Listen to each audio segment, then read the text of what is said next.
beaucoup de gens, mais le fond de l'affaire est très intéressant. On va parler de Intello. Si vous êtes dans la sphère du speedrun, vous connaissez Intello. Il est parmi les speedrunners francophones les plus reconnus, du moins pendant une certaine époque. Il a disparu des réseaux sociaux. Il explique pourquoi il est à peu près disparu des réseaux sociaux, à cause du harcèlement qu'il subissait de la part de la sphère francophone du speedrun elle-même. Et son témoignage est assez hallucinant. Il sort de 2 ans de thérapie et il retrouve un peu goût à la vie. Il s'est fait broyer par le système. Il revient sur son témoignage et il y a vous allez voir, il y a des choses qui sont très communes à ce milieu qu'est les influenceurs, que sont Internet. Et au final, aucun milieu, aucun truc de niche, tu te dis ouais mais là c'est tranquille. Non, tous les milieux sont gangrénés par le même problème.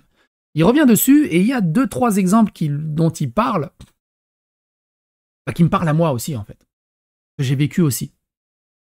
Et c'est très intéressant.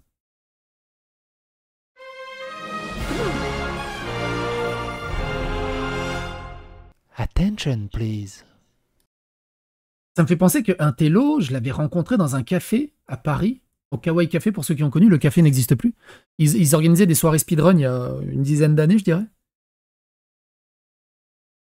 Et ils speedrunnaient, je sais plus je crois qu'ils speedrunnaient Resident Evil, je crois, en live. Et j'ai pu discuter un peu avec lui. Très sympa comme mec, très chill. Et j'étais même pas au courant qu'il subissait du harcèlement. Je découvre là avec cette vidéo-là. Écoutez ça. Il faudrait faire un script, etc. Donc ça va être décousu. Mais en gros, je vais vous parler de ce que j'ai vécu et pourquoi... Alors là, il donne son post, tout ça. Après, il y a 2 threads qu'il avait postés, un en 2022 et un en 2025, où il revient plus en détail. On va lire après, vous allez voir. J'ai souffert longtemps. Donc, je vais déjà vous dire un truc intéressant. Moi, le speedrun, évidemment, je pense toujours aujourd'hui que c'est absolument fantastique. Je pense que si on fait du jeu vidéo, ça peut être la plus belle pratique qu'on puisse faire pour profiter de ces jeux. C'est passionnant, on en découvre tous les jours. Et c'est vraiment une pratique, je pense, qui nous rend meilleurs dans la vie, dans la manière d'appréhender les choses. C'est vraiment trop bien. Donc faites du speedrun, moi j'adore ça, je m'arrêterai pas d'en faire. J'adore vraiment ça.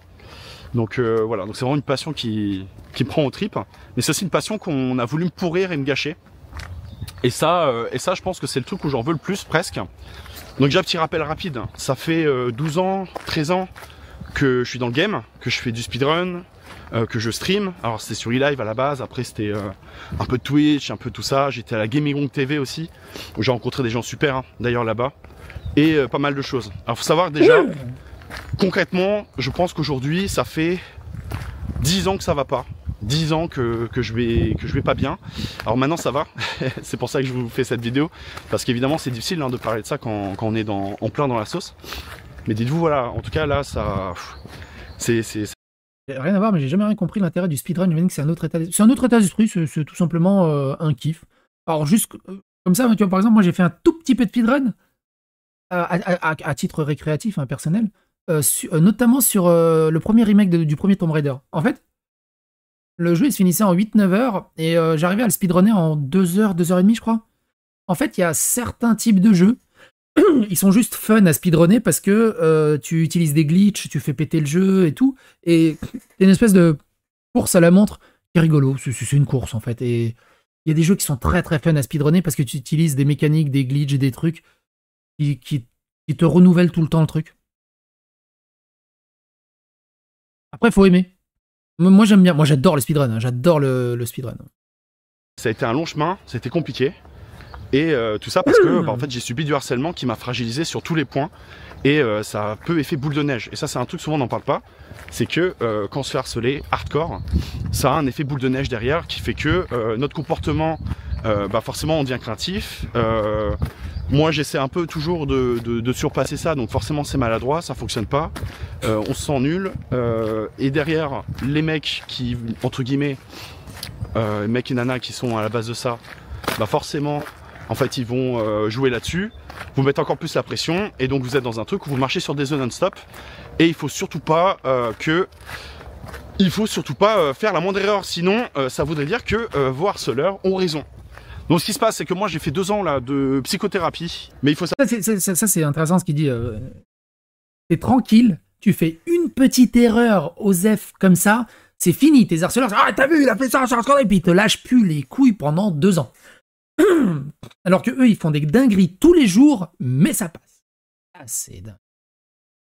Savoir, c'est que ça m'a fait plus grand bien, ça m'a même sauvé la vie. Ça m'a permis de me retrouver moi, de retrouver aussi le fait d'être capable de faire des choses, de les faire bien, de me concentrer et surtout de nouveau avoir une vie et de pouvoir avoir une vie sociale avec mes amis saine, qui fonctionne. Écoutez ce et qu'il dit de là, c'est ouf. pas vivre dans la peur qui est quelqu'un qui me dise « Ah en fait, ça fait 2 ans que je te suis, je trouve que t'es une merde, j'ai fait semblant d'être ton ami parce que je voulais me foutre de ta gueule. » Ça m'est arrivé. Imagine.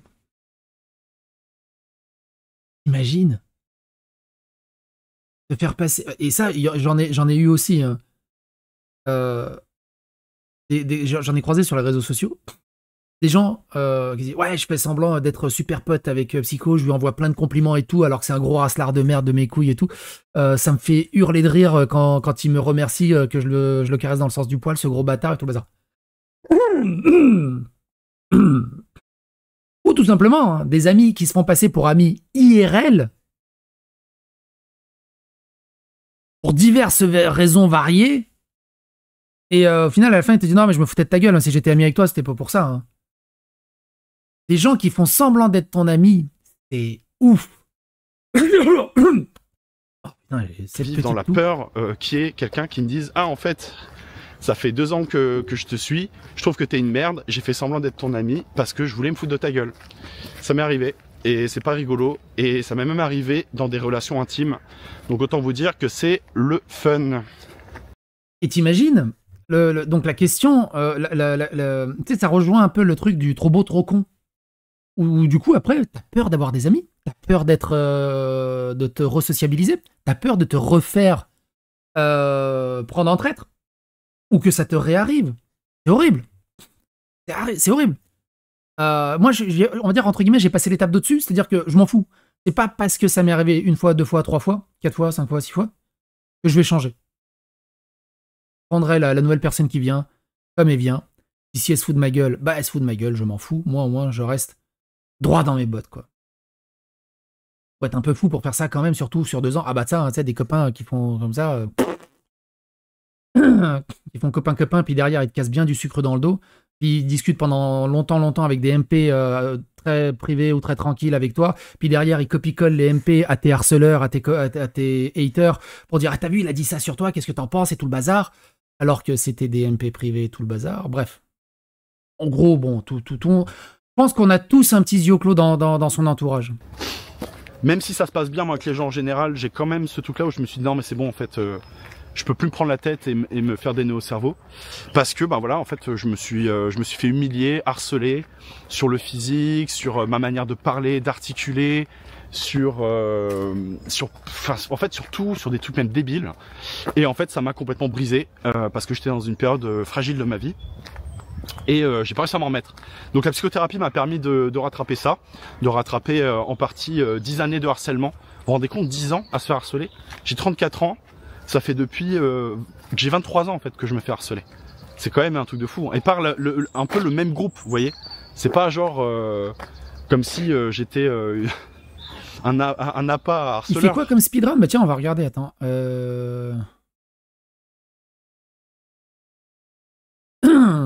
Legend of Zelda Oracle of Season, moins de 2 heures. 38ème, pas mal. Splatoon, ça se speedrun, je savais même pas que ça se speedrun. Ah oui, il y a un mode histoire, c'est vrai. Et Legend of Zelda A Link Between Worlds, il a fait d'autres trucs, il a fait que ça. Ah. Ah oui, non, mais ça, c'est les obsolètes. Il est pas complet son truc, parce qu'il a fait, je sais qu'il a fait aussi du Resident Evil. Bah, ça, c'est sur truc, mais. Attends, on a qu'à aller voir sa chaîne. Ah, il a fait du Crash Bandicoot. Je sais plus, moi, pourquoi. Salut tout le monde, bonne année. Ouais, du Donkey Kong 64. Je sais plus pourquoi je l'avais rencontré. Rendez-vous du speedrun, go fast, go fast. Mes apparitions. Run à toutes et... Ah oui, c'est quand il apparaissait sur les trucs. Luigi Mansion 3. Ah oui, non, il discutait de Luigi Mansion 3. Je sais plus ce qu'il... J'arrive plus à me souvenir qu'est-ce qu'il a speedrunné au Kawaii Café, mais bon, en même temps. C'était il y a tellement longtemps.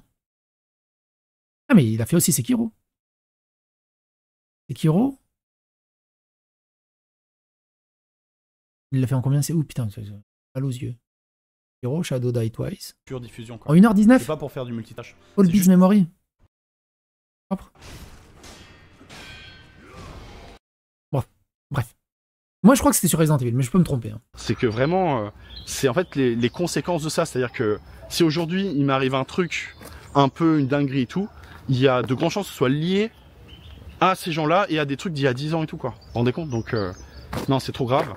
Et voilà. Donc, au bout de ces 2 années-là de psychothérapie, que je vais continuer parce que c'est bien de vider son sac chez quelqu'un où il n'y a pas d'impact. Au moins, faites ça, hein, c'est vraiment intéressant et c'est bien. Mais maintenant ça va mieux, donc je dédie maintenant ma vie vraiment à l'art. Hein. C'est mon truc là dans la vie, c'est vraiment mes activités artistiques, créatives, et aussi du coup le jeu vidéo à haut niveau. C'est vraiment les trucs qui bercent ma vie. J'ai décidé vraiment de m'investir que là-dedans, faire de la musique, vraiment vivre pour ça, quoi.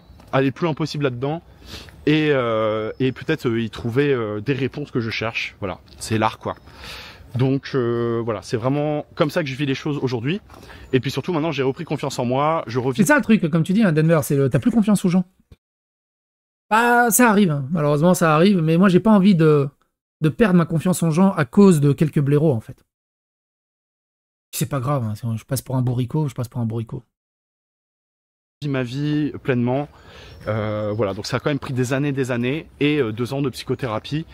Donc voilà, donc vous voyez déjà là ça fait à peu près 5 minutes que je mets des disclaimers et des choses comme ça, et ça fait partie aussi des problèmes, c'est que j'ai besoin tout le temps de me justifier, de justifier ce que je fais, de montrer patte blanche, de marcher sur des œufs, pour ne pas prendre la sauce ultime, en mode ah t'as vu en fait finalement ce qu'ils disent c'est vrai. Donc voilà. Ouais, c'est ça le truc, c'est au final tu marches sur des œufs parce que t'as... Ça je le vois encore, hein. Parmi ceux qui sont encore dans le camp du bien et qui... À chaque fois qu'ils parlent ou qu'ils font un trade ou tout, ils ultra nuancent, ils font des trigger warnings parce qu'en fait, ils sont tout le temps en train de marcher sur des œufs pour pas se faire défoncer par ses propres amis et ses propres collègues. Donc ça, c'est un autre problème du harcèlement aussi. C'est un autre problème. Et ça, je peux rien y faire. Ça, je peux rien y faire. Et c'est cette impuissance-là aussi qui est violente. Si jamais il vous arrive la même chose, que vous êtes isolé, que vous vous rendez compte que le monde, c'est complicado à cause de ça, allez voir quelqu'un. Si la personne ne vous convient pas, allez voir quelqu'un d'autre. Voilà, mais en tout cas, gardez courage.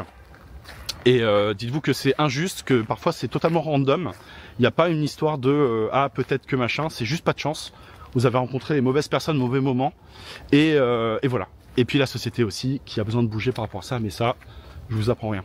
Du coup, moi, ce qui s'est passé... Ce mec n'a pas de famille. Si, il a une famille, mais c'est compliqué, hein, le harcèlement.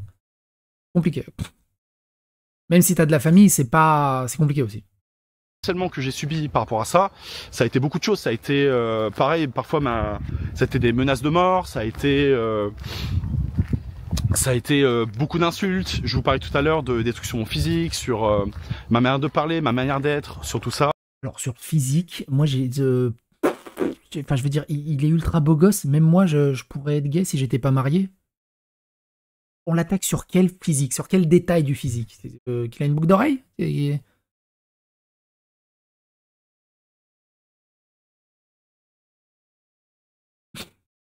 Qui donne autant de pouvoir à ces gens? Le problème, c'est que on ne donne pas spécialement autant de pouvoir à ces gens. En fait, c'est la masse. Quand tu as des centaines de personnes quotidiennement, tous les jours, non-stop, ça craque au bout d'un moment. C'était beaucoup de diffamation. La diffamation, je vais en reparler. Pareil, Yvan, à montre que ça te touche pas et après avoir de la répartie, ça marche. Mais ça marche à un certain moment. À un moment, ça craque. À un moment, compliqué. Après, mais c'est ce qui m'a fait le plus souffrir, parce que c'était vraiment le plus injuste. Et après, comme il va l'expliquer un peu plus loin, mais c'est exactement ça, c'est que on ne l'invite plus. Parce que si on l'invite, l'événement qui l'invite va se manger des centaines de commentaires, qui vont demander à le cancel, qui vont les insulter, donc du coup ça va créer des problèmes, les événements n'ont pas envie d'avoir des problèmes, donc on l'invite plus. Donc tu te fais ostraciser, tu te fais cancel. Tout ça, il y a tout ce package en fait qui rentre en ligne de compte. C'est pas que je m'efforce, mais je fais en sorte que les choses soient... Moi, on me l'a dit plein de fois, hein. J'aimerais bien t'inviter à mon émission, mais bon, enfin, tu comprends? Oui, je comprends, t'inquiète pas. On veut pas. Soit carré, d'essayer d'être le plus respectueux possible, de m'arranger au mieux. Je jure que des sacrifices pour les autres, j'en ai quand même fait beaucoup. Et Et c'était vraiment le truc le plus hardcore parce que en fait la diffamation, on est complètement vulnérable. Tu peux raconter n'importe quoi. En fait, les gens veulent de l'histoire, ils veulent du sensationnel. Ils vont le prendre, et alors si jamais ils vous aiment pas et tout, ils vont prendre ça, et puis bon, vous savez, on vit dans un monde où les gens sont quand même belliqueux, donc malheureusement, ben moi qui étais peut-être pas assez belliqueux justement, et ben en fait j'ai réagi un peu tard, et c'était trop tard. Et j'ai rencontré JLG, mais il y a longtemps. Il était même pas connu, hein. Il avait même pas, je sais pas, 30-40 000 abonnés. Très très longtemps. C'était vraiment le début. J'avais fait même une interview de lui. À la Edge Convention, mais c'était genre 2014-2015, je sais même plus en fait. Et j'ai énormément du coup souffert de ça. Donc c'est pas juste une souffrance, on a une période qui va mal, hein, c'est-à-dire que c'est de la dépression, c'est l'isolement, c'est la peur des gens. Moi j'avais peur des gens, j'avais très très peur des gens, j'avais peur qu'on me veuille du mal, j'avais peur qu'on fasse semblant d'être gentil avec moi pour après derrière me mettre la sauce. Parce que dites-vous qu'il y a des gens qui ont fait semblant d'être potes avec moi pour entre guillemets faire les taupes. Pour après continuer à me bully plus efficacement en fait. Ah les taupes, hein. Ah les taupes. Évidemment, ce que je voulais dire aussi là-dessus, là on parle de intello et de harcèlement sur internet, mais on se doute bien que ce type d'harcèlement, il se répercute aussi dans le privé, dans le tertiaire, dans les entreprises, dans les sociétés, partout. Partout. À peu près les mêmes mécaniques, hein. Partout. Donc ouais, c'était un peu dur. Et du coup, il y a aussi un truc pervers là-dedans, c'est que je subis ça et que du coup, ça a altéré mon comportement aussi. Ça m'a rendu craintif, ça m'a rendu flippé, clairement. Mais voilà, donc ça me mettait vraiment dans ce cycle horrible où en fait, t'as l'impression que c'est de pire en pire et qu'on va jamais s'en sortir et que c'est l'enfer. Donc c'est sérieux, le harcèlement, c'est vraiment très très sérieux. Moi, ça a impacté toute ma vie. Je pense que ça a impacté mes relations personnelles, mes relations intimes. Ça a aussi impacté mon avenir. Ça a aussi impacté tout simplement mes projets. Ça a tout impacté en fait dans ma vie. Ça a vraiment tout impacté. C'est-à-dire que regardez, moi mon truc, c'est quoi? C'est faire de la musique, c'est faire du jeu vidéo, c'est de faire du speedrun, ce genre de choses. Et je me retrouve en faisant ça à souffrir, à me sentir en danger, avoir peur de mourir, avoir peur de qu'on me fasse du mal, avoir peur que ça s'arrête pas. C'est bizarre quoi. C'est chiant.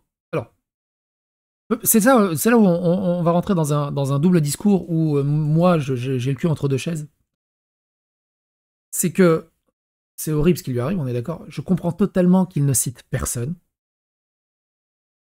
Il a plus de problèmes que ça, il veut passer à autre chose, je comprends aussi. Il n'a pas envie de citer des gens.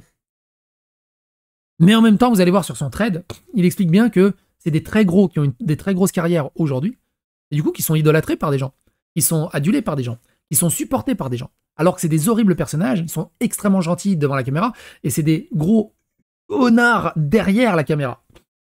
Mais comme il ne les cite pas, moi ça me pose problème du fait que, bah du coup, ça se trouve, je suis en train de m'enjailler devant quelqu'un qui est un ultra gros connard dans la vraie vie, et dont je suis pas au courant.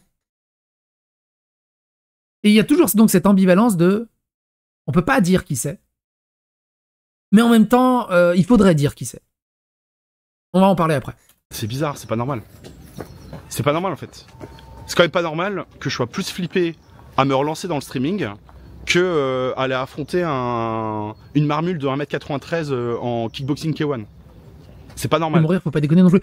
Quand il dit ça, je pense que plus qu'il pense à se foutre en l'air, tu vois, du genre de truc. Tu sais, quand tu subis trop de harcèlement et que t'arrives pas à remonter et que déjà t'as pas trop d'épaules ou t'as des problèmes, des trucs comme ça, t'as un cumul. Compliqué, hein. Oui, c'est pas normal. Sauf que c'est exactement comme ça que je vis la chose. Et d'ailleurs, je vais vous donner une anecdote. Quand je suis allé à Spidon, alors d'ailleurs, pareil, pas de problème avec Mister MV, Mister MV qui m'a très bien accueilli à Spidon. On a fait le run de Seki. D'ailleurs, il y a très longtemps, je me suis fait cancel par Spidon. Je devais participer au speedrun de Trial, il y a très très longtemps. Hein. Mais les Dalibourdins venaient de démarrer. Genre, c'était la première année des Dalibourdins. J'avais participé au Spidon. Il y avait l'organisateur du Spidon qui me dit non, par rapport à tes dernières positions que t'as pris un peu raciste sur tes vidéos, alors qu'il n'y avait pas de racisme ni rien. On peut pas te garder ton invitation à l'événement. J'espère que tu comprends. Une demi-heure après, j'ai dit, ok, d'accord, je vois pas où est le problème, mais bon, je peux comprendre. Merci quand même pour l'information. Tu sais, j'étais très pro, très commercial. J'ai même pas pu lui envoyer la réponse. Il m'avait déjà bloqué. Voilà. Ces gens sont comme ça, en fait. Et ce que je me dis, c'est qu'ils ont juste tellement de squelettes dans les placards à cacher. Ils ont pas envie d'un mec qui shoot dans la fourmilière, en fait.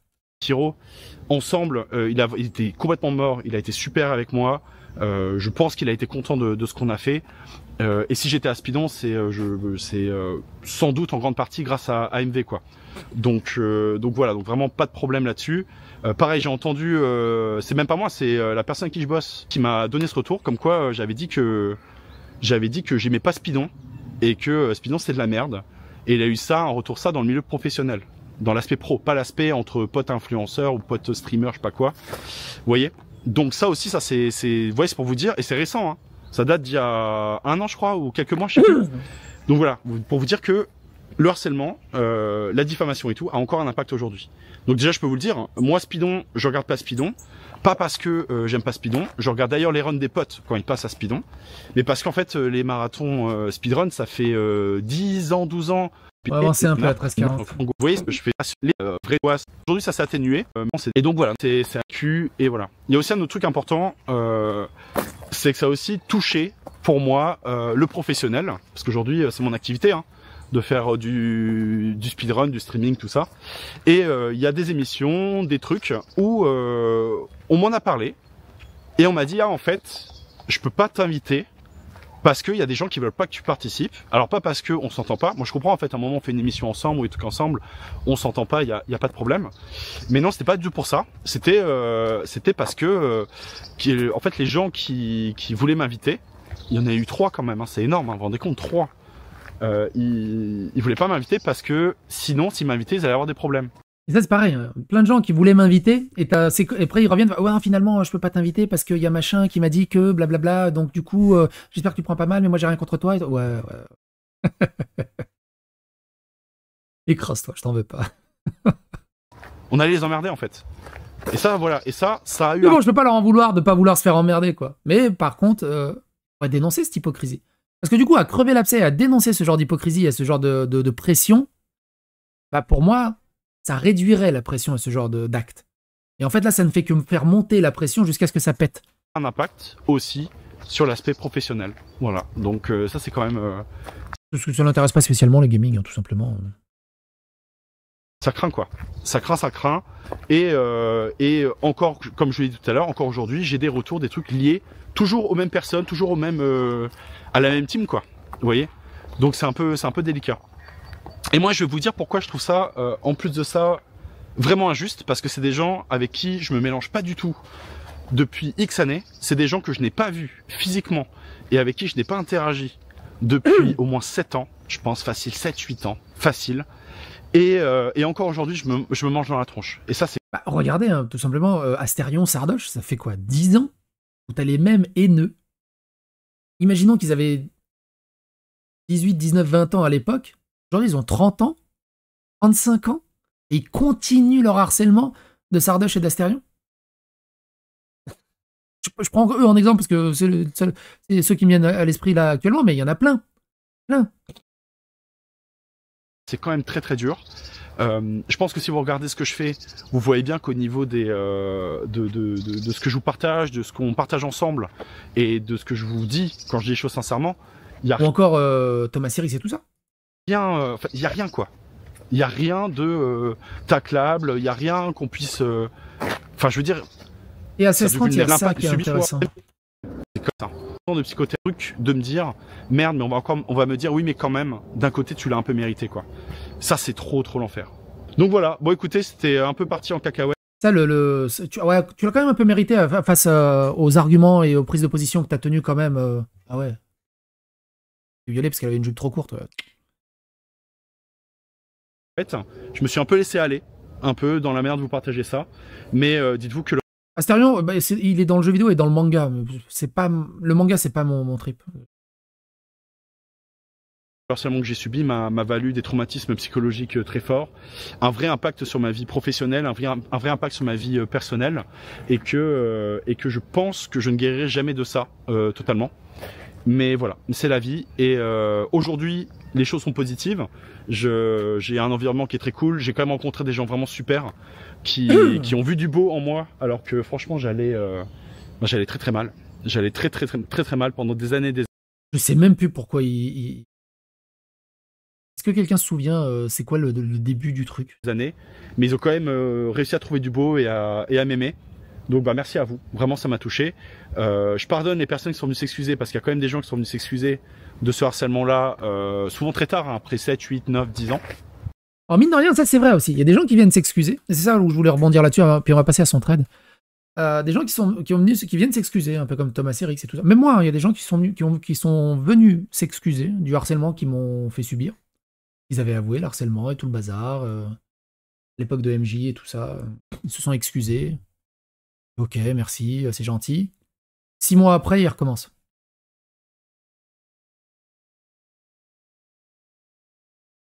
Bon,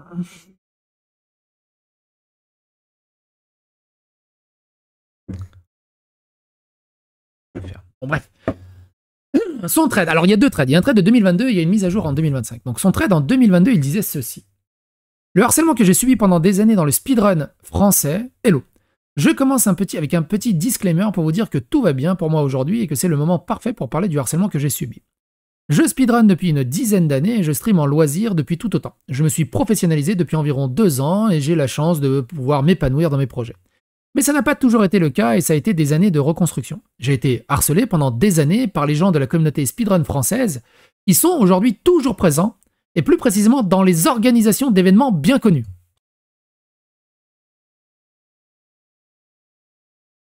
Mais on ne sait pas qui.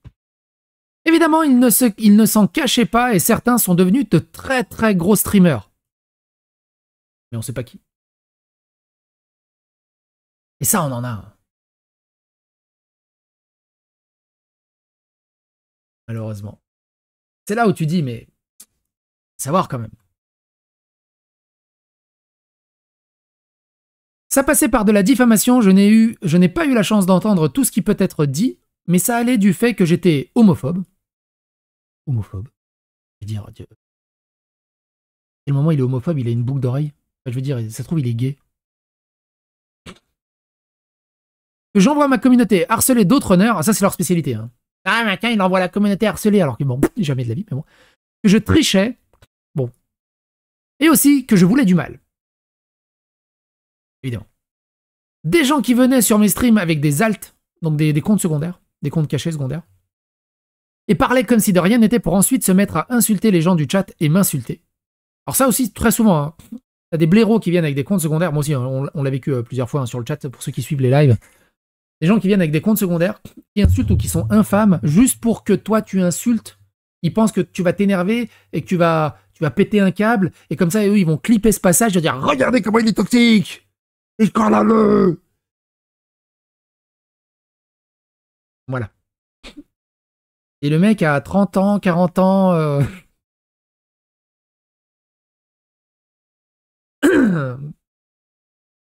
Des montages de screenshots, ça j'en ai eu aussi, des montages de screenshots. Des faux comptes de meufs pour venir me draguer. Ça j'en ai jamais eu. Ça j'en ai jamais eu. J'ai jamais eu de faux comptes, enfin j'ai jamais eu de meufs qui sont venues me draguer. Donc, on part déjà du principe que lui, il est beau gosse. Moi, je suis pas beau gosse. J'ai jamais eu de meuf qui vienne me draguer. J'ai jamais eu d'abonnés ou de dick pics ou de trucs. J'en veux pas. Okay. Et par contre, des montages de moi qui dit des dingueries, ça, il y en a eu sur les réseaux sociaux. Ou des montages de faux comptes qui disent « Ouais, pourquoi t'es dans les MP de ma petite sœur de 14 ans, espèce de connard de pédophile et tout le bazar. » Ça, j'en ai eu aussi. Qui voulait essayer de me faire porter le chapeau, que j'étais un harceleur sexuel, qui sortait avec des gamines et tout ça. Ça, j'en ai eu aussi. Et après, plein d'autres trucs un peu à gauche, à droite. Non, j'ai jamais eu de Brad Pitt qui me drague. Malheureusement. Il est évident qu'à force d'endurer ça, ça m'a traumatisé. J'étais en grande souffrance dans une passion qui est très demandant et que je n'ai pas lâché pour je ne sais quelle raison. J'ai douté de tout le monde, j'ai été terrorisé dès qu'on m'approchait. Et forcément, vu le niveau d'angoisse, je me suis défendu comme je pouvais ou me poussais à la faute sans arrêt. Plus je me débattais et plus c'était l'enfer. Ça a affecté directement mes relations, ma vie personnelle est mise dans une situation de grande vulnérabilité. Mais on m'invitait en event et quand j'étais en event, les choses se passaient bien et quand je rentrais chez moi, je découvrais que les personnes qui m'invitaient étaient en fait des gens qui m'insultaient, me diffamaient. Ça, j'en ai eu plein. Hein. Des gens qui passent ton temps à te chier dessus, à te... Ouais, c'est un nazi, c'est un facho et tout, c'est un connard et tout. Ils te voient dans une soirée en IRL. Hey, salut psycho, ouais, bon, je veux t'entendre tes vidéos, mais tiens, on peut se partager une bière.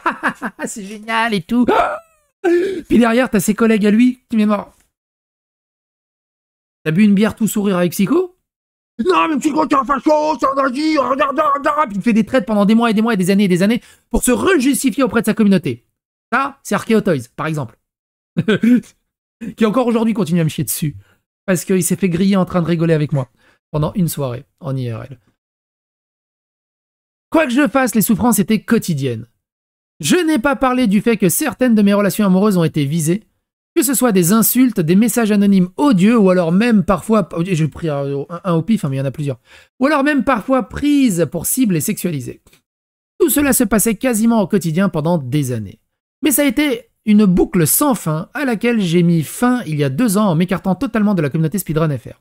Aujourd'hui, il est devenu moins évident de me contacter. Le côté péteux, élitiste et cette culture de la gratte dans l'orga FR, je n'en veux plus. Aujourd'hui, j'ai la chance de pouvoir vivre pleinement de ma passion, je rencontre des joueuses et des joueurs extraordinaires, et je peux dire que cela fait quelques mois que je peux profiter de nouveaux speedruns sereinement. Je reprécise que je ne parle pas du Twitch game. C'est toujours un plaisir de participer à des events en tant que joueur et caster, que ce soit des événements à la bonne franquette comme du bon gros show, on a la chance de réunir beaucoup de monde. Mais je ne veux plus m'imposer mes harceleurs et serrer les dents. J'ai vraiment fait du mieux que je pouvais pour que les choses se passent bien. Ce que je dis concerne un groupe de personnes omniprésents depuis des années dans le milieu de l'organisation et ne concerne pas du tout les joueurs français. Bah ça contredit à peu près au-dessus parce qu'il y en a du milieu de l'organisation qui sont devenus des très gros streamers.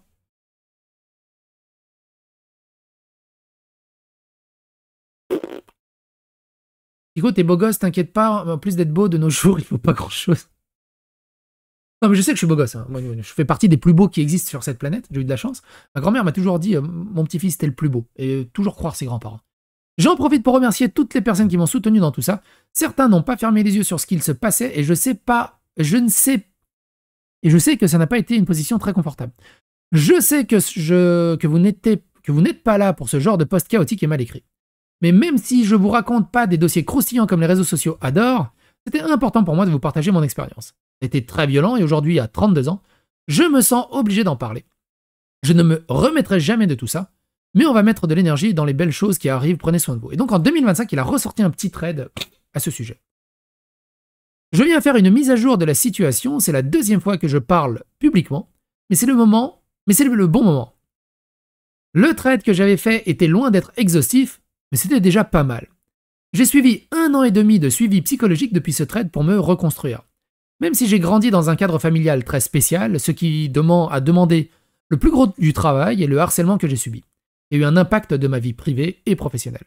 Je tiens à remercier que la core team, qui a été très active dans ce harcèlement, est toujours dans l'organisation d'events, toujours très bien installée. Seule chose qui a provoqué mon trade à quelques personnes qui sont venues s'excuser et ont reconnu ce que l'on m'a fait. On revient pas sur les faits, je vais vous parler des conséquences de tout ça. Je souffre de PTSD, donc de stress post-traumatique, de terreur nocturne, de paralysie du sommeil, toutes les nuits, sans répit, pendant 8 ans. C'est énorme. C'est énorme. C'est ça le truc, il y en a, ils le vivent différemment, le harcèlement. Moi, c'est pas facile tous les jours, on va pas vous mentir. On va pas vous mentir, je me vous vois maintenant. Je suis pas tout seul dans mon slip. On va dire que j'ai entre guillemets cette chance d'avoir connu la guerre en Yougoslavie, d'être capricorne, d'être serbe, d'être gaucher, d'avoir une femme portugaise et d'être très très casse-couille rentre dedans. Tout en étant zen et pas insultant et tout ça. Et de prendre sur moi. Parce que, tu vois, quand mon père est décédé, j'étais à l'université, j'avais pas le temps de chouiner. Ma mère, elle était dévastée, c'était son premier amour. Elle était dévastée, elle perd son mari à 42 ans. Elle était dévastée. Elle était par terre. Je la ramassais avec la petite cuillère. J'avais pas le temps de chouiner ou de m'apitoyer sur mon sort. Fallait payer les crédits de la maison. Fallait soutenir ma mère émotionnellement. Ma femme qui venait d'arriver, ma future femme qui venait d'arriver aussi dans ma vie. Bah, on fait avec. On s'endurcit puis on fait avec.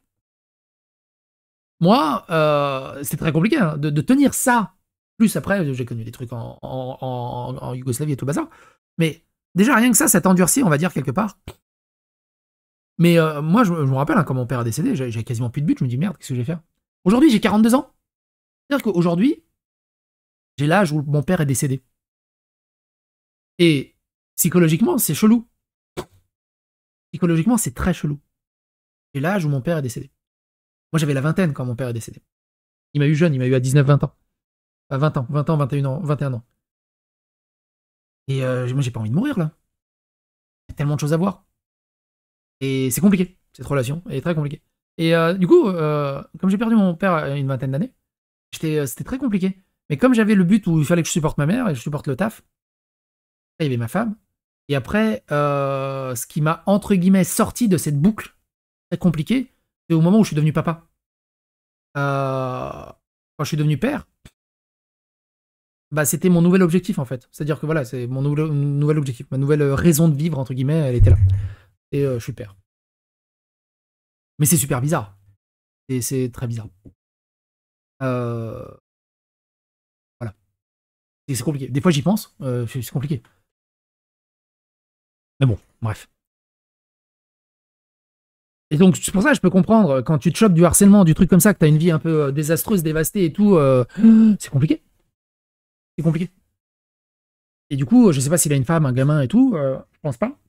C'est compliqué d'avoir... Moi, si j'avais pas ma femme, ça aurait été très compliqué. Si j'avais pas ma mère, et maintenant mes gamins, ça aurait été très compliqué. J'aurais eu un autre chemin dans la vie, entre guillemets. Il a quoi ton père? Cancer de la clope, 42 ans. Ils lui ont diagnostiqué un cancer, 6 mois après, il était décédé. En 2004. Il y a 20 ans. Il y a 20 ans, et je m'en souviendrai toujours que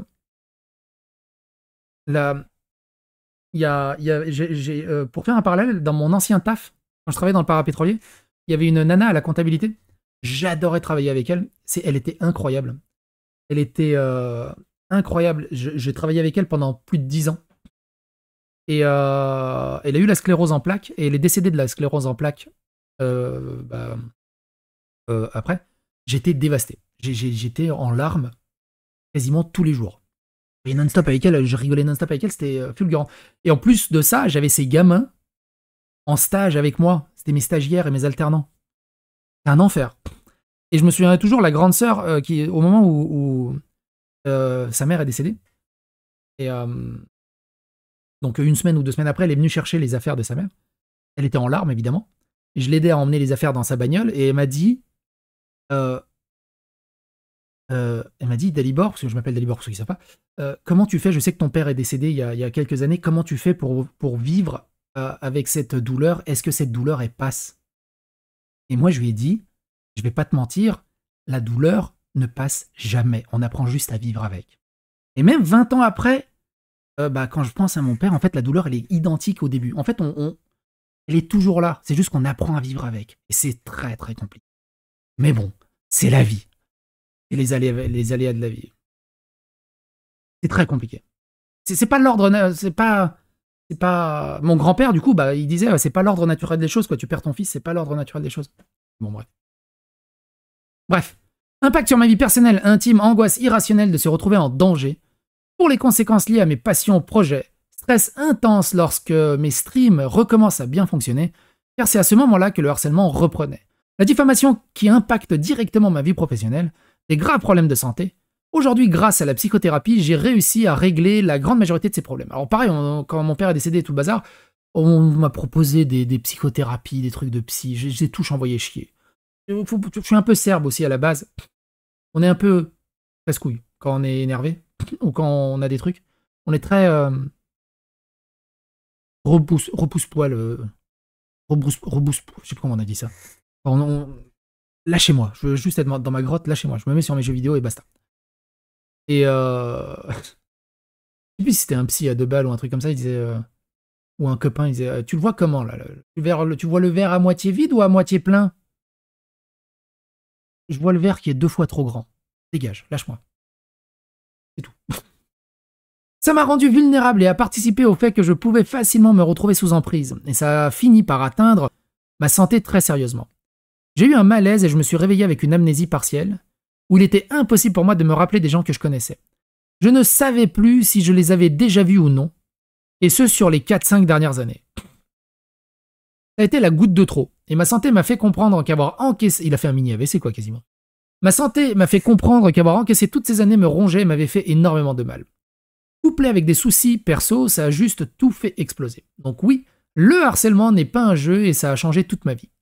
Aucun doute que les harceleurs ont eu ce qu'ils voulaient, mais aujourd'hui, je ne vais plus me cacher. Bah, moi, franchement, un télo, franchement, en mode drop the mic, dis qui c'est ces gens-là.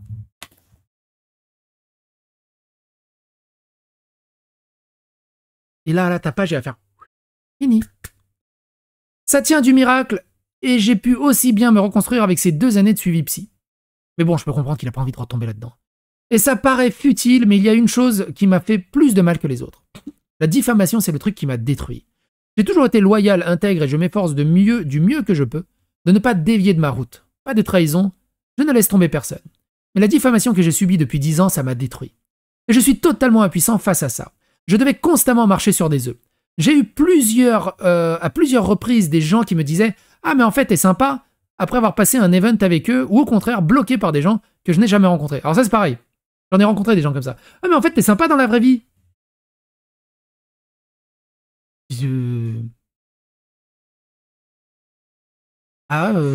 Ouais, parce qu'il y a des gens qui disaient... Ah, les gens disaient, ouais. Je crois que ça aussi, ça fait chier. Moi, du coup, je marche pas sur des œufs. Rien à péter. Voilà, au bout d'un moment... je veux dire, on est adulte, quoi. On peut se dire les choses sans devoir marcher sur des œufs. Non-stop. Et c'est ce qui a pas plu à beaucoup de monde. Hein. Il y avait des gens qui étaient comme qui essayaient un peu... 3-4. Qui essayaient un peu de faire copain-copain avec moi. Et moi, je leur ai toujours dit, hein, écoute, tu fais copain-copain avec moi, on est en bon terme. Le jour où t'as une casserole, moi, je t'encule à sec, hein, sans vaseline ni fil barbelé. Hein. Mais ouais, non, t'inquiète, je comprends, mais y a pas de souci et tout bazar. Arrive le moment où ils ont une casserole, je fais une vidéo, je les défonce. Ouais, t'abuses, j'étais tout le temps gentil avec toi, et toi, tu fais ça, c'est pas bien. Je sais, bah, attends, non, ce qui est pas bien, c'est ce que t'as fait. Que moi, je rapporte les faits, c'est tout. Maintenant, ça serait bien d'assumer. C'est-à-dire que, en gros, t'es devenu copain avec moi, juste pour préchoter au cas où il y a une casserole que je sois plus gentil ou que j'en parle pas. Ça, c'est Stardust. C'est pour ça que j'ai un profond respect envers Sardoche. Sardoche a eu des casseroles et il a dit des dingueries il y a plus de 10 ans. Il les a dit pour des raisons où il était aussi chiant, énervé, et il était un peu dans le rentre-dedans. Voilà. Il a dit des dingueries. Ok. Mais il mérite pas tout le harcèlement qu'il subit. Sardoche, c'était le seul, je crois, quand il s'est retombé, vous savez, quand il y a eu les MP là, de son ex, ils sont sortis. C'est le seul qui m'a envoyé un MP en disant « S'il te plaît, Psycho, je sais que tu vas faire une vidéo sur cette histoire. Je ne t'empêche pas de la faire, juste attends 1h30 que je rentre chez moi, que je puisse faire un trade réponse. Comme ça, tu pourras l'inclure à ta vidéo. » Ouais, il n'y a pas de souci. Profond respect pour Sardoche. D'ailleurs, cette histoire a été, pour ceux qui n'ont pas suivi, hein, n'hésitez pas à aller voir la vidéo qui a été faite dessus. Cette histoire a été totalement débunkée. Son ex est qui veut juste lui nuire, et la nana dont il est question a aidé Sardoche pour porter plainte contre son ex. Mais bref, c'est encore une autre histoire. Mais profond respect à Sardoche. Je sais pas comment il fait pour tenir comme ça. Imbuvable. Imbuvable. Moi, ce que je pense, ce qui pourrait vraiment sauver Sardoche, pour sortir définitivement de ça, c'est d'avoir un gamin. Et du coup, son esprit va se focus sur un gamin, en fait. Après, il va... de toute façon, vous l'avez noté, hein, depuis qu'il a trouvé sa femme, ça va beaucoup mieux. Hein. Tous les mecs, hein, franchement, quasiment tous les mecs, on est juste des Kenshin le Vagabond. Dans un des OAV de Kenshin le Vagabond, ils expliquent qu'une femme, c'est juste le fourreau du katana des samouraïs. Sans eux, ils pèteraient des câbles. Si on n'avait pas nos femmes pour nous casser les couilles davantage que nos harceleurs, on pourrait croire que les harceleurs sont très très puissants et très importants. Alors, au final, une femme qui te casse les couilles tous les jours, surtout si elle est portugaise, peut dire que tu relativises sur tout le reste. Et tu prends du recul. Ouais, les couilles vides, ça ouvre l'esprit. Je sais plus c'était quel comique qui disait, vous avez remarqué que quand on a les couilles pleines, on roulait beaucoup moins vite que quand on a les couilles vides. À côté du bois. Bref.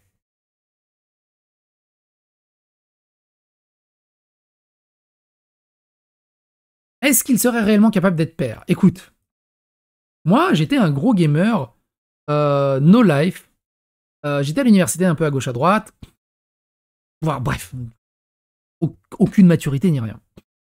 Quand ma femme est tombée enceinte, j'ai appelé tous mes potes pour leur dire que j'allais être père.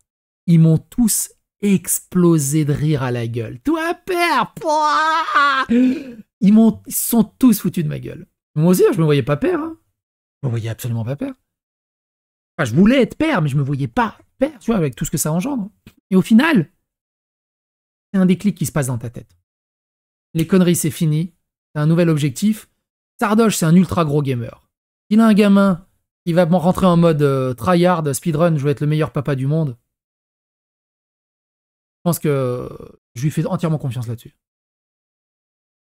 Bon bref, on continue. Je ne poste aucun contenu edgy ou clivant lors de mes streams, à part avoir parlé de certains tricheurs dans les jeux auxquels je joue. Aucune déclaration clivante, problématique. Ce truc incessant de devoir toujours montrer patte blanche, c'est invivable. C'est toujours pareil, hein, ils te demandent tout le temps patte blanche à toi, mais eux, ils se permettent d'harceler, de diffamer, de calomnier, de dire des immondices, mais eux, ça va. Ça va, eux, ils ont le droit. Évidemment, ce travail de sap fait par mes harceleurs depuis des années a aussi eu un impact sur beaucoup d'opportunités directement et indirectement. Avec un impact sur ma vie privée qui a un impact sur ma vie professionnelle et artistique. Bref, vous avez l'idée. En tout cas, à partir de maintenant, tout ça est derrière moi. Pouvoir soigner tout ça, ça a été un travail acharné. Il a fallu prendre les taureaux par les cornes et tout remettre en question. C'est mission accomplie et même si j'ai subi 10 ans de ma vie, le meilleur arrive. Je vais reprendre les streams pour le mois de mars dans du pur speedrun, ça va déclencher sec. Et les émissions sur le speedrun reprennent dès la semaine prochaine, ainsi que des trucs vraiment cool. Aujourd'hui, je n'ai plus rien à prouver, même pendant qu'on me sabotait ma passion du speedrun. Surtout ça, hein. Partez du principe que vous n'avez rien à prouver. Regardez-moi par exemple, je fais des vidéos VR sur WRC. T'as des cakes en commentaire, ouais, il joue en automatique. Et même si je joue en automatique, qu'est-ce que ça change? Tu cherches quoi à prouver? Ouais, il joue sur les pistes humides, comme ça il est mieux dans le classement. Je raconte. De toute façon, vous le connaissez le mème de l'âne et du couple. Attends, putain, mème, couple, âne. Est-ce que si je mets ça, je tomberai dessus? Vous savez le couple de l'âne, là? Homme, femme, dessin. Quelqu'un se rappelle de ce truc? Animé, pas animé, âne. Là. C'est exactement ça. On est exactement là-dedans. L'homme, la femme, l'âne et les critiques. Donc c'est un âne et un vieux et une femme qui sont à côté de l'âne. Des passants, casse-couilles, arrivent. Ces imbéciles savent même pas monter à cheval, haha. Donc les deux, ils montent sur le cheval. Bon, c'est un âne. Normalement, c'est un âne à la base. Les deux montent sur l'âne. Ils n'ont aucune pitié pour ce pauvre âne. Ils vont l'achever. Bon, bah du coup, le vieux, il met la femme sur l'âne. C'est la femme qui monte l'âne. On voit qui est le patron à la maison. Bon, bah du coup, c'est le mec qui monte sur l'âne. Quel égoïste, il pourrait être galant et la laisser monter. Bon, du coup, ils portent l'âne, du coup. Pourquoi ces idiots transportent un âne? Tu peux pas plaire à tout le monde. Quoi que tu fasses, il y aura des gens pour critiquer. Donc fais ce que tu penses être juste et n'écoute pas les critiques. Ne change pas ta manière de faire à cause de une critique ou deux critiques qui passent dans le coin. Ils n'auront pas réussi à me dégoûter et au contraire, je n'ai jamais autant cru au fait que le speedrun, c'était une des meilleures expériences que vous pouvez vivre dans le jeu vidéo. Donc merci à celles et ceux qui n'ont cessé de me soutenir. Je pardonne les personnes qui sont venues s'excuser, même si c'était au bout de 10 ans et le harcèlement a un vrai impact sur les gens et la société. Donc SVP, respectez et respectez les autres. Alors il y en a pareil, ils disent ouais, qu'est-ce que tu parles de speedrun, t'as rien à foutre dans le speedrun, tu connais rien en gaming, tu sais, genre Rigel Gorilla. Je vais faire figure d'autorité, même si ça sert à rien, mais juste pour mes chevilles. Même si ça sert à rien, mes chevilles, elles sont capées depuis longtemps. Il y a 12 ans maintenant, j'avais une émission qui s'appelait One Life Gamer, où je speedrunnais pas, je faisais du superplay. Et je terminais des jeux sans me faire toucher. Je terminais Batman, Roadrunner, Tintin au Tibet, et Megaman X.